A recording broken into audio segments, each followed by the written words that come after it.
আপনার আমার নবী বলেন, উম্মত ভালো কইরা শুনে নাও, সাবধান, দুনিয়ার জমিনে আল্লাহর জিকির ব্যতীত কোনো কথা বলবা না। কেননা আল্লাহর জিকির ছাড়া কথা বলার দ্বারা অন্তর মরে যায়। বলেন কি মরে যায়?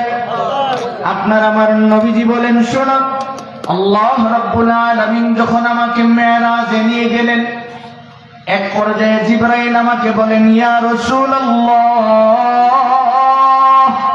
নবী আমার আপনি একটু এদিকে তাকান।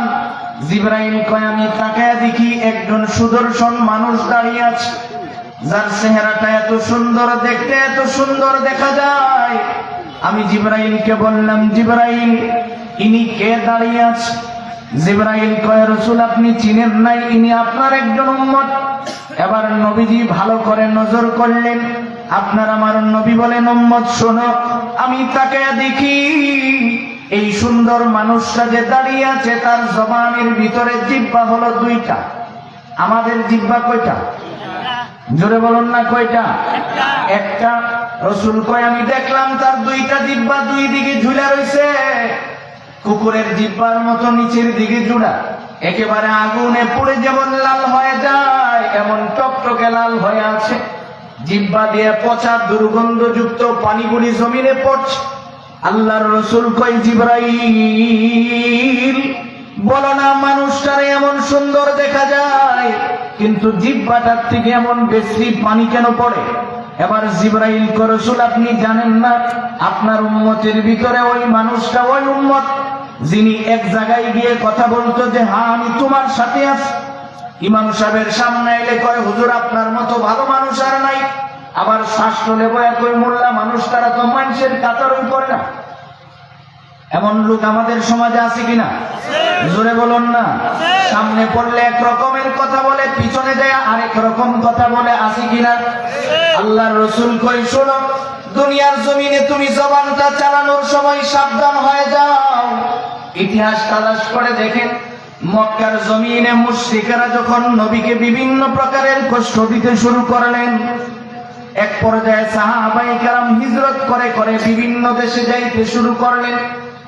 নবীজির স্ত্রী এবং নবীজির একজন সাহাবী জাফর ইবনে আবি তালিব, এরা সহ মোটামুটি অনেকগুলি মানুষ হিজরত করে আবিসিনিয়ায় যখন রওনা করলেন, বাদশা নাজাশির সামনে যখন যায় বৈশা গেলেন, মক্কার মুশরিকেরা খবর পাঠাইলেন, এই বাদশা, আপনি যে আমাদের দেশের লোকগুলিরে আপনার দেশে জায়গা দিলেন, আপনি জানেন কি তারা মানুষ বেশি ভালো না? জোরে বলুন না নাউজুবিল্লাহ। কাদের ব্যাপারে বললেন? সাহাবীদের ব্যাপারে। বলেন কাদের ব্যাপারে? জাফর ইবনে আবি তালিবকে নাজাশি ডাকলেন। বাদশা নাজাশি ডাইকা বলেন, এই জাফর, শোনো, তুমি আমার এক কথায় উত্তর দিবা।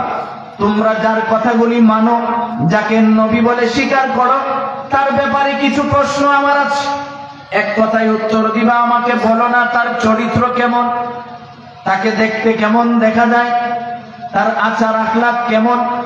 জাফর ইবনে আবি তালিব বলেন, আমি চিন্তায় পড়ে গেলাম, একজন বাদশার সামনে দাঁড়ায় লম্বা লেকচার দেওয়ার সুযোগ আমার নাই, তবে অল্প সময়ের ভিতরে আমাকে এমন কিছু কথা বলতে হবে যেই কথার দ্বারা বাদশা নাজাশি বুঝালে আমাদের নবী, বিশ্ব নবী মুহাম্মাদুর রাসূলুল্লাহ সাল্লাল্লাহু আলাইহি ওয়াসাল্লাম শ্রেষ্ঠ নবী, এই কথাটা যেন সে সহজেই বুঝা যায়। এবার জাফর ইবনে আবি তালিব কোরআন শরীফের কয়েকটা আয়াত তিলাওয়াত করলেন। বলেন কি তিলাওয়াত করলেন? একটু আওয়াজ করে বলেন কি তিলাওয়াত? তিনি তিলাওয়াত করলেন, আলাম নাজআল লাহু আইনাইন ওয়া লিসানান ওয়া শাফাতাইন ওয়া হাদাইনাহুন নাজদাইন। জাফর ইবনে আবি তালিব কোরআনের এই তিনটা আয়াত তিলাওয়াত করলেন। তাফসীরের কিতাবের মধ্যে পাওয়া যায় একবার, দুইবার, তিনবার শুধু এই আয়াতগুলি তিনি বারবার তিলাওয়াত করছেন। তাকায়া দেখে বাদশা নাজাশির চোখ দিয়ে অজুরে পানি পড়তেছে। আল্লাহু আকবার। আর জোরে বলেন না আল্লাহু আকবার। এবার বাদশা নাজাশির চোখ দিয়া যখন জারজার করে পানি পড়তে শুরু করলেন, জাফর ইবনে আবি তালিব বলেন ব্যাপার কি? তিনি তিলাওয়াত বন্ধ করলেন। বাদশা নাজাশি আবার নিচের চেয়ার থেকে নিজেই উঠলেন, ওইটা আবার দাঁড়ায় গেলেন। দৌড় দিয়া যায় জাফর ইবনে আবি তালিবকে জড়ায়া ধরে বললেন, এই জাফর শোনো, তোমার সামনে আমি দুইটা সাক্ষী প্রদান করতে চাই। এক নম্বরের সাক্ষী হলো আমার এই কান দিয়া জীবনে এত মজার তিলাওয়াত কোনোদিন শুনি নাই, আল্লাহু আকবার। দুই নম্বরের সাক্ষী হলো আমার এই চোখ দিয়ে এত আদর্শওয়ালা মানুষের সাগরেদ আমি দেখি নাই। কাজেই তোমরা এখন আমার দেশে নির্বিঘ্নে আরামে ভিভিআইপি মেহমান হিসাবে থাকতে পারো, আর কোনো অসুবিধা তোমাদের হবে না। সুবহানাল্লাহ। এখন বুঝেন যে আয়াতগুলি তিলাওয়াত করলেন, ওই আয়াতে আল্লাহ রব্বুল আলামিন কি বললেন? রব্বুল আলামিন কয়, আলাম নাজআল লাহু আইনাইন। এই পৃথিবীর মানুষ, তুমি ভালো কইরা বুঝানো, তোমার চক্ষুগুলি কে দিছেন? বলেন না, এত সুন্দর করে চোখগুলি কে বানাইছেন? এবার কয়, ওয়া লিসানাও ওয়া শাফাতাইন। তোমাদের জবানগুলি দিয়েছেন আল্লাহ। এই জন্যই তো রব্বুল আলামিন বলেন, মা ইয়ালফিজু মিন কওলিন ইল্লা লাদাইহি রাকিবুন আতীদ। আল্লাহ রাব্বুল আলামিন বলেন, পৃথিবীর মানুষ শোনো, আমি যে তোমারে জবান দিলাম, এই জবান দিয়া যে কোনো শব্দ তুমি বের করার আগেই তোমার দুইজন ফেরেশতা রেডি আছে। তুমি যা বলবা সঙ্গে সঙ্গে লেখা পালাবে। সুবহানাল্লাহ।